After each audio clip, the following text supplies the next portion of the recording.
we have put our best thinking together to create a comprehensive year-end checklist of personal financial planning items that we believe every prudent investor should be considering and/or reviewing in preparation for the new year. My name is Wes Hedrick, and I have my colleague and good friend Austin Bertrand joining me. We will jointly discuss what we have identified as the Big Four, items included on our checklist, and why it's important that each of them is considered. First is a review of your comprehensive financial plan. Second, a review of your current insurance coverage. Third, a review of your asset titling and beneficiary designations. And lastly, some 2023 inflation adjustments to consider. A comprehensive financial plan serves as a framework for organizing the pieces of your financial picture. With the financial plan in place, you'll be better able to focus on your goals and understand what it will take to reach them. It's important to remember that your financial plan is only as strong as the accuracy of the data that is input. This includes an accurate and detailed assessment of spending, expenses, assets and liabilities, and agreed upon assumptions. We believe it's important for each of our clients to have a comprehensive plan in place, as we refer to this, and any recommendations we intend to make, and goals our clients would like to plan for or just to gauge progress. So, if you have already taken the time to compile your personal financial planning information, shared it with your advisor, who then gave you a recommendation, why review the plan annually? Well, to answer your question, let's take a step back. These are the chronological 6 steps to a financial planning relationship developed by the CFP board. The first step would be to engage the client. The second step would be to gather all pertinent information, such as account statements, income projections, financial goals, etc. The third step would be to analyze all of that collected data, followed by the fourth step, which is to develop a plan going forward. And then the fifth step would be to implement the agreed upon plan. And then the sixth and final step would be to monitor the plan on a going forward basis. The financial planning process doesn't end once your initial plan has been created.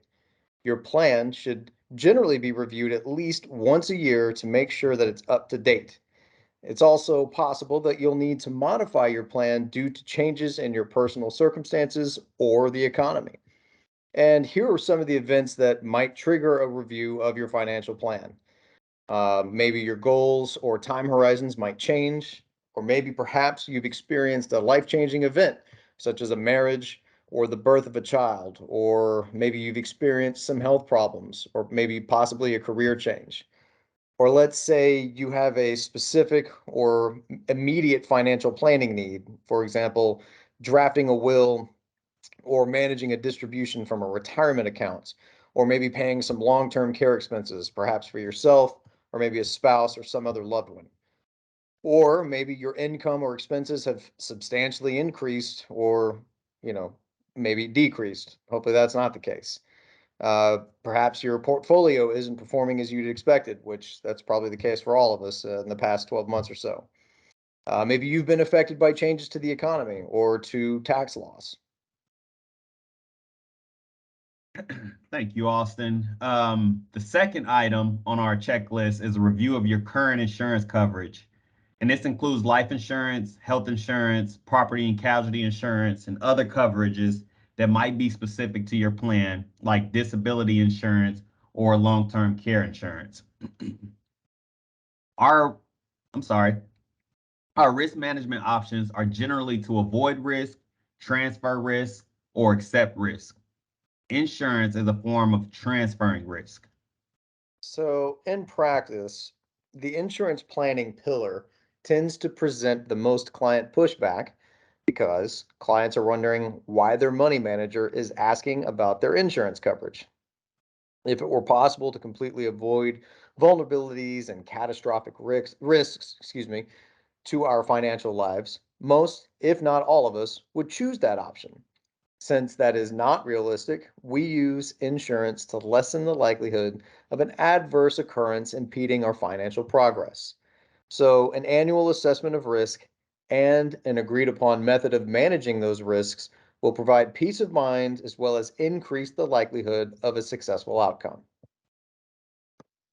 And before we head off to the third item on the checklist, I wanted to share some rules of thumb about life insurance and a client story about property and casualty coverage. So, life insurance is generally thought of to cover future expenses, outstanding liability, or illiquid estates. So, if you planned on sending your kid to college, helping your spouse send your kid to college, if you have an outstanding mortgage that you would like to help with in the event of your untimely demise. Life insurance is something that would be a good hedge to those types of risks in the event that you weren't able to be here and make income to be able to contribute as you had planned. Secondly, is a quick story about PNC insurance and why it's important to have a professional review it, namely your advisor, and not just your insurance broker, because the advisor likely has a lot more insight into what's all going on in your life, and then also a lot more insight into the full picture of your assets and liabilities.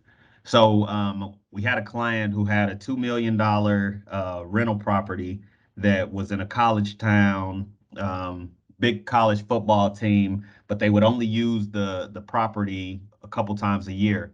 When they weren't using the property, they would Airbnb the property out so that other people can use it and go to the football events.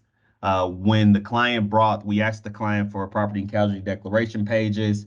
They were with a reputable carrier that was middle market or above. But when we reviewed the way that the coverage was structured, whenever the client and their family weren't in the house and outsiders or whoever they were renting the house out to were using the house, there was no coverage. So there's a $2 million house that has no coverage. And then there's also the liability of whatever happening while people are drinking and partying and tailgating, etc., that exposes you to a great deal of liability. And because we reviewed the coverage, we were able to get in and make a difference for the client, potentially save them a lot of money. All right. Well, definitely good advice for all going forward. That being said, let's get into the third item, which is a review of your asset titling and your beneficiary designations. This is actually part of the fifth phase of financial planning, that is the implementation stage, which may also include the development of an estate plan. So, an estate plan is drafted with an estate planning attorney and, among other things, directs how assets should be passed upon death. Keep in mind that drafting an estate plan is only part of the process. To ensure that your drafted document is useful, you also need to consider how the plan that your attorney drafted is affected by the titling of your assets and or the beneficiaries that may be named in your qualified or life insurance or other retirement type accounts. So additionally, some assets, some assets pass outside of the will and as a matter of law.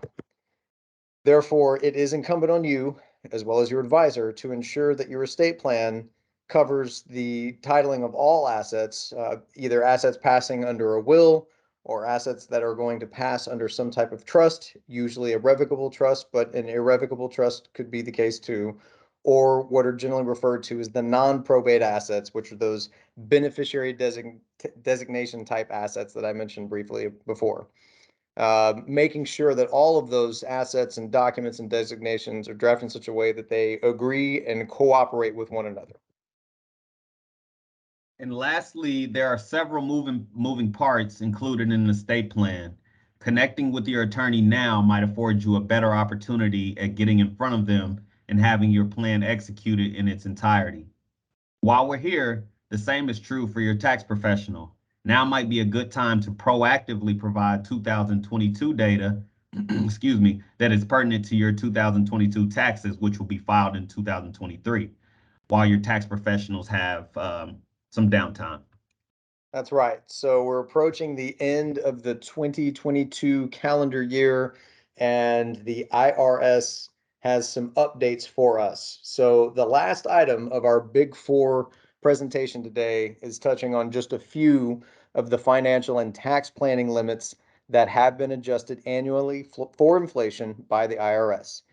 These limits dictate many different aspects of your financial plan, especially as it relates to your retirement savings, either in an IRA or a 401k contribution type account, as well as the income limits that might impact those contributions, and how much you can give to individuals tax-free, as well as the annual estate exemption amount.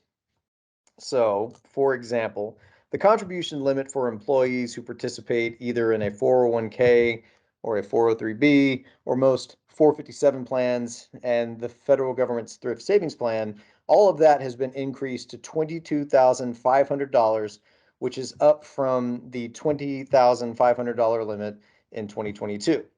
And the limit on annual contributions to an IRA have been increased to $6,500, which is a $500 increase from this year's $6,000 limit. Also, the lifetime gift and estate tax exemption will be increased to $12,920,000 per person, and the annual gift tax exclusion will be increased to $17,000 per donee. So increases by the IRS to these thresholds are common, but we do want to point out that the increases for 2023 are notably larger compared to recent years. Specifically, the gift and estate tax exemption increase for 2022 was only an additional $360,000 per person compared to the additional $860,000 per person in the 2023 calendar year. And the prior annual gift tax exclusion amount of $16,000 only lasted for 1 year compared to the annual gift tax exclusion amount of $15,000, which remained in place from 2018 to 2021. Thanks, Austin. And again, most of these numbers are going to increase annually as an inflationary adjustment. Being aware of them can save you money in taxes. It can increase your retirement savings and better plan for your future. And that is what we consider to be the Big Four of year-end financial planning considerations.